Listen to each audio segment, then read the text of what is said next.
তিনবারের প্রধানমন্ত্রী বেগম খালেদা জিয়া তিনিও চলে গেছেন।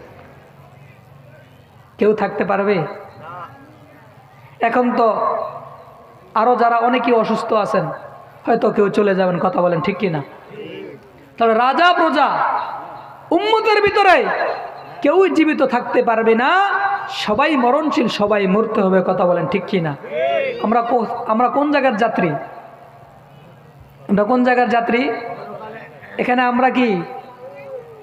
আমরা কি প্যাসেঞ্জার? আমরা কি এখানে আমরা কিছুদিনের জন্য যাত্রী? আমাদের এটা হলো ছাউনি, যাত্রী ছাউনি। এখানে আমরা কিছুদিন অবস্থান করব।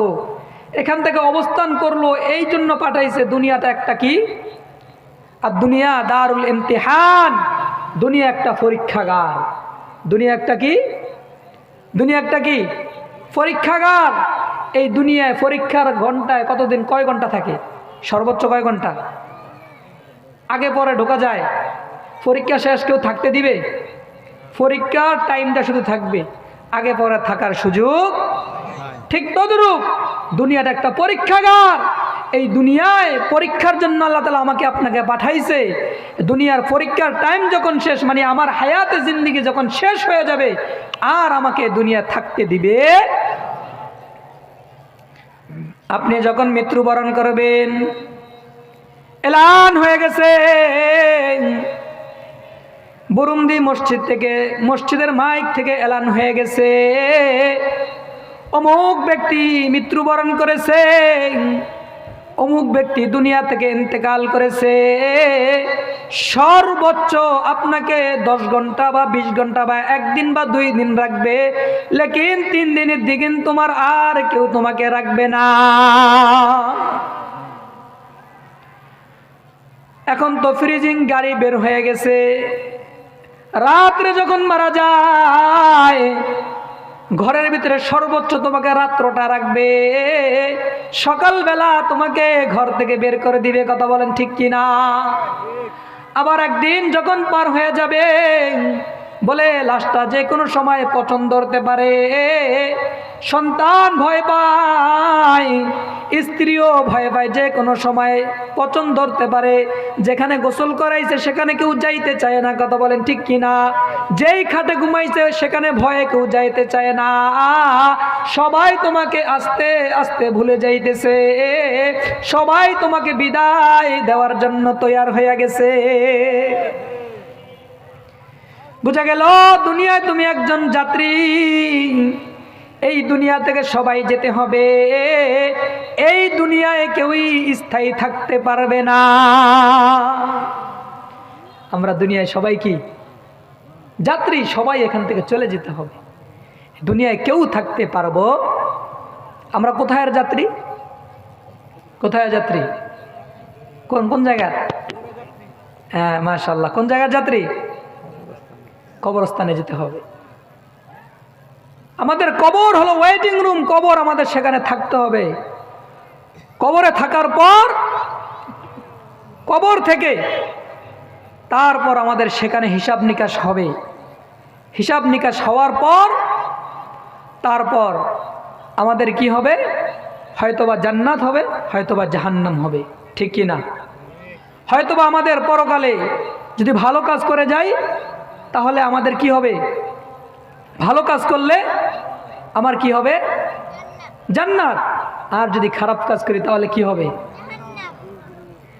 জান্নাত অথবা জাহান্নাম, ঠিক কি না? কি কাজ করলে জান্নাতে যাওয়া যাবে? ভালো কি কাজ? ভালো কি কাজ?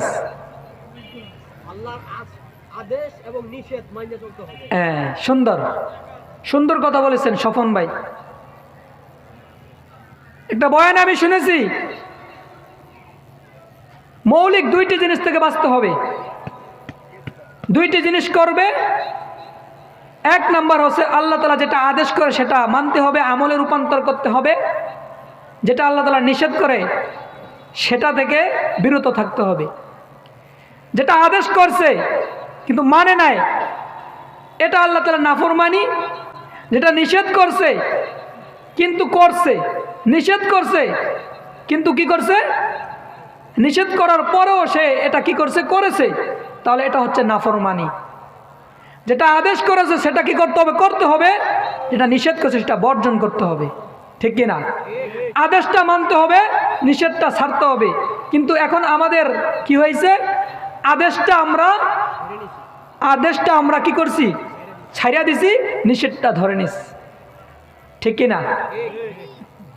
তাহলে এই যে আমাদের অধপতন, আমাদের ইমানের অধপতন, ইমানের দুর্বলতা, আমলের দুর্বলতা, একমাত্র শুধুমাত্র আমাদের এই কারণ, আদেশটা ছেড়ে দিছি, নিষেধটা ধরেছি। যেটা করণীয় ছিল, সেটা করার কথা ছিল, সেটা না করে বর্জনটা ধরছি, করণীয়টা ছাড়ছি, ঠিক কিনা? কি করলাম, বর্জনীয় যেটা সেটা কি করেছি, সেটা ধরে নিছি, আর যেটা করণীয় সেটা কি করেছি, ছেড়েছি। এই জন্য করণীয়টা ছাড়ার কারণে, বর্জনীয়টা ধরার কারণে আজকে আমাদের এই দুর্বলতা, আজকে আমাদের এই অধপতন, ঠিক কিনা? মুসলমান ইমানদার আল্লাহর গোলাম,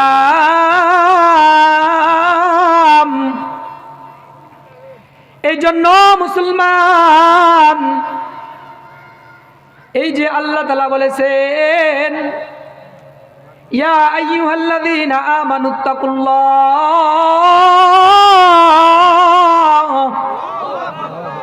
ওয়াল তানজুর নাফসুম মা কদ্দামাত লিগাদ ওয়াত্তাকুল্লাহ ইন্নাল্লাহা খাবীরুম বিমা তা'মালুন।